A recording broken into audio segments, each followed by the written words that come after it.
Alors, on a prévu commencer par le haut pour descendre, mais sauf quoi, on va faire plutôt l'inverse. On va commencer par Palimé et maintenant se rendre après à Dapaon pour aller en ligne. Paul, bonjour. Bonjour Erwan. Vous allez bien? Très bien, et chez vous? Ah, je vais bien également. Merci. Principalement ce matin, on va parler du sport, mais également de la santé, parce que les deux vont de pair et désormais les associations et clubs de sport de masse, ou appelés communément sport pour tous, ont une fédération nationale. Oui, c'est bien cela. La promotion du sport de masse en cette période de Covid-19 au Togo était au centre des débats entre les responsables des associations de la dite discipline les vendredis 3 et samedi 4 décembre 2021 à Palimé. Venus de différentes villes du pays, ces acteurs nationaux sont au premier jour outillés sur les bonnes pratiques du sport de masse pendant la période de la pandémie de Covid-19 à travers un atelier de renforcement des capacités organisé par l'Association togolaise pour la promotion du sport pour tous, ATPST, avec la collaboration des associations togolaises de sport pour tous. Les assises bénéficient de l'appui technique et financier du ministère des Sports et des Loisirs, aussi du Comité national olympique du Togo. Note spécifiquement ce rendez-vous de Palimé vient seulement de rappeler certaines notions autour des bienfaits du sport sur la santé, ressortir la problématique de sa pratique au cours de ces 2 dernières années pour cause de Covid-19 et rechercher les stratégies idéales à mettre en place dans la reprise des activités physiques et sportives au Togo, sans manquer de toucher du doigt les procédures à suivre pouvant leur permettre de lutter efficacement contre les pratiques non autorisées. Mais aussi, il faut le dire, que cet atelier est couplé de l'organisation d'une assemblée générale constitutive pouvant mettre en place sur les fonds baptismaux la Fédération togolaise du sport pour tous, FTST. Cependant, bien avant d'en arriver là, les participants ont passé au peigne fin les statuts, le règlement intérieur et le test électoral devant régir l'Assemblée générale des membres de la FTST. Ce sont ces exercices qui ont meublé la deuxième journée qui, au sortir d'un vote, finalement a accouché un bureau de 11 membres avec à sa tête Alex Komlan Fiagan qui va désormais conduire la nouvelle fédération pendant les 4 prochaines années. Au cours de son premier mandat, le tout premier président, dans son discours de circonstance, promet de travailler dans une parfaite harmonie avec les autorités du secteur sportif et d'être à l'écoute des associations membres. C'est dans cette même lancée qu'il n'a pas tardé de sensibiliser les premiers responsables de ces associations sur l'importance et la nécessité de la vaccination contre Covid-19, tout en les invitant de se faire vacciner. À l'ouverture comme à la clôture des travaux, Franck Komlan Tratrandor, inspecteur des sports et loisirs Cloto, a, au nom du ministre tutelle, convié l'ensemble des acteurs à la base de faire en sorte pour que le vivre ensemble règne à travers le sport pour tous. Paul, merci pour ce très bon papier en tout cas sur la fédération sport Merci pour bien. tous. Bon, est-ce qu'il y a une autre information à retenir principalement pour peut-être ce début de semaine à Palimé? Oui, en début de cette semaine, il faut dire que l'Armata a commencé par donner les premières couleurs. Et c'est dans cette lancée que nous avons convié les usagers de la route Lomé-Palimé de faire extrêmement attention, de rouler à moins de vitesse pour que la visibilité soit au rendez-vous. Surtout, faire attention sur la route puisque nous sommes toujours en chantier. Il y a certaines parties de la route où les tracteurs, les bulldozers continuent d'œuvrer. Nous interpellons tout un chacun à la prudence. Bon, merci, on se retrouve lundi prochain pour d'autres informations. Très bien, lundi prochain. Nous, on va enchaîner toujours en information, toujours dans les régions. Nous serons à Dapaon, au nord bien sûr, avec Braco qui est aussi en ligne. Braco, bonjour. bonjour à toi, Herman, bonjour à tous les téléspectateurs. Bon, avant de commencer, Paul vient de le dire, est-ce que la matin aussi a repris ou bien s'est accentué chez vous? Vous le savez très bien, dans la savane, la savane, c'est la matin. Ah bon. Depuis fin novembre, on avait déjà les prémices où l'armatan s'était annoncé. Actuellement, nous sommes en plein armatan avec un ancien qui ne fraîcheur pas possible. Très bien. 3 sujets surtout à votre niveau. Le premier, ça concerne et d'abord les leaders religieux, mais aussi, puisque nous sommes en fond de fête, dans la période des fêtes de fin d'année, donc vous dites que le troisième maire a joint à rapporter donc les leaders religieux pour réfléchir quand même. Surtout l'essentiel, ou bien le but à retenir de cette rencontre, c'est qu'il y ait moins de contamination après les fêtes de fin d'année. De Covid-19, bien sûr. Justement, la commune a remobilisé donc les leaders religieux. La Covid-19 n'a pas fait ce qu'il était donc les victimes dans le monde et au Togo, malgré les campagnes de vaccination gratuites initiées par le gouvernement secondaire.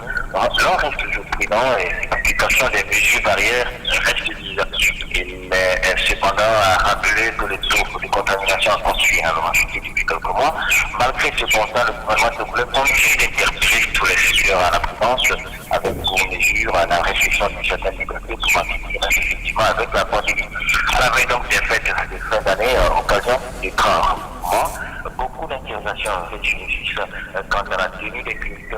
L'année dernière, le gouvernement avait réduit le temps de célébration du messe, surtout les veillées et les jours de fête. Pour ne pas arriver à cette situation, troisième adjoint au maire de la commune de Tourcoing, le repos point focal anti-Covid-19 a réuni le vendredi 3 décembre dernier à la petite salle de réunion de la commune de Tourcoing tous les responsables religieux de son territoire pour d'abord faire le bilan de la lutte et réfléchir ensuite sur les moyens d'action ou les moyens d'accentuation sensibilisation surtout bien fondée de la vaccination et enfin élaborer des stratégies pour éviter la montée des taux de contamination en période des fêtes. Il a ensuite salué la franchise ou la franche collaboration entre les leaders religieux et les autorités locales de la crise sanitaire. Il les a appelés à plus d'accompagnement pour éviter les contaminations. Alors, oui, sur ce sujet principalement, parce qu'on sait qu'il y a eu des réactions de la part des organisations religieuses, parce qu'entre-temps, le ministre de l'administration territoriale a imposé quand même le pass vaccinal. On a repoussé la date jusqu'au 10 décembre prochain. Et bon, à votre niveau, c'est-à-dire dans la région des Savanes, que disent ces leaders religieux concrètement? Justement, lors de la rencontre, de notre la parole, les leaders religieux ont dans un premier temps salué l'initiative et ont ensuite relevé les insuffisances et l'incompréhension sur la prise de certaines décisions, notamment, on a vu à ce sujet, la présentation du pass vaccinal avant d'accéder au lieu de culte. La rupture également des vaccins a été évoquée, puisque selon certains leaders religieux, les sensibilisations dans les lieux de culte continuent, mais sur place, les vaccins ne suffisent plus. Ils ont donc souhaité que les autorités autorisent plutôt la tenue des messes lors des veillées de fête de fin d'année, car selon eux, cela éviterait le regroupement des fidèles dans les lieux de réjouissance. Très bien. Deuxième sujet dans cette rubrique, disons. Avec vous nous parlez de l'INADES Formation qui a formé quand même les élus locaux de la région des Savanes sur le manuel d'inclusion du handicap dans le développement local le vendredi dernier. Justement, il y a eu donc cette rencontre. Je me suis respecté dans mes papiers. C'est pas grave, ça va arriver. Oui. Voilà, on y est prêt. Voilà, je dois retrouver Herman. Alors, je rappelle, juste au TS, peut-être que vous allez nous parler de l'INADES Formation qui a renforcé la capacité, ou en disant les capacités des élus locaux de la région des Savanes sur le manuel d'inclusion du handicap dans le développement local. Voilà. Et c'était le vendredi dernier. Voilà. La petite salle de réunion de l'État a accueilli la direction de la formation des conseils municipaux sur le handicap et le développement pour un processus de désorganisation et la vulgarisation du manuel d'inclusion situé dans le cadre du projet Communauté partenaire pour développement inclusif qui est cette convention a pour objectif global de contribuer à la promotion d'un développement inclusif au niveau local. Il s'agit d'une part de promouvoir la prise en compte du handicap dans les initiatives de développement local au Togo, surtout dans le nouvel élan de décentralisation. À l'ouverture des travaux, Madame Sabali Kanga et Chantal, la chef du projet, a en premier temps souhaité la bienvenue aux participants situés l'activité dans ce contexte avant d'appeler chacun à l'organisation positive de manière pour le bien de tous.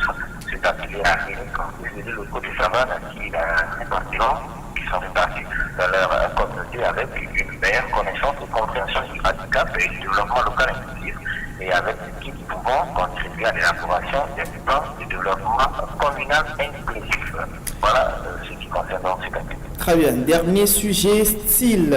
Ouais, ou bien c'est Silit. Voilà. Silit BTP, qui a un nouveau bureau. Voilà, c'est lors d'une assemblée générale tenue également le 3 ou bien le 2, le jeudi 2 décembre.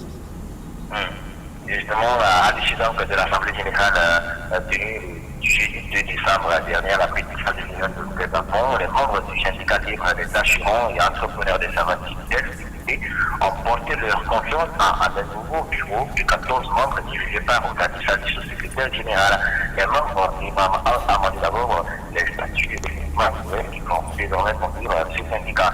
Comme à toute assemblée générale, le bureau sortant a présenté son bilan moral et financier avant de céder la place au nouveau bureau pour un mandat de 3 ans, une fois renouvelable. Aussi présent à l'Assemblée générale, le préfet de Tona Kibega et le Kwabiki, le secrétaire général de la commune de Toursan, ont tenu à saluer cette démarche des entrepreneurs des Savanes et les a appelés à une meilleure organisation du secteur pour le développement de la région. Ils ont souhaité aussi les uns et les autres à plus d'union pour bénéficier de plus de chantiers et de professionnalisme dans la région des Savanes. Le nouveau secrétaire général Odanis Alissou a pour sa part sollicité l'accompagnement des autorités locales pour mener à bien sa mission de modernisation du secteur. Il a pour finir à souhaiter ou présenter les doléances à l'endroit de tous les membres et de certains services partenaires du CILITES BTP. Rakoul, merci. On se retrouve lundi. Merci à toi également et excellente semaine.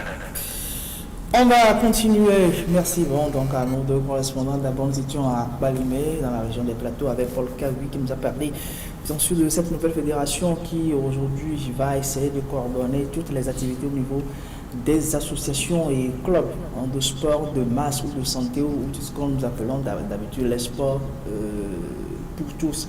C'est-à-dire lorsqu'on se retrouve à la plage pour courir, lorsqu'on a aussi des groupes et on court sur le long des routes ou des trottoirs. Donc les sports de masse ont désormais une fédération nationale depuis le samedi dernier aussi. On a été dans la région des Savanes avec Bracoul qui nous a parlé donc de 3 sujets, avec le dernier qui concerne donc Stylitz BTP qui est un nouveau bureau dans la localité, mais sans oublier aussi Covid-19 face aux réactions des leaders religieux dans la région des Savanes. Nous a dit que le troisième adjoint au maire dans le tournoi 1 a rencontré donc ces leaders religieux pour réfléchir sur comment faire pour qu'au sortir des fêtes de fin d'année, qu'il y ait vraiment moins de contamination en termes de Covid-19. Lundi prochain, vous aurez encore d'autres informations à travers la correspondance.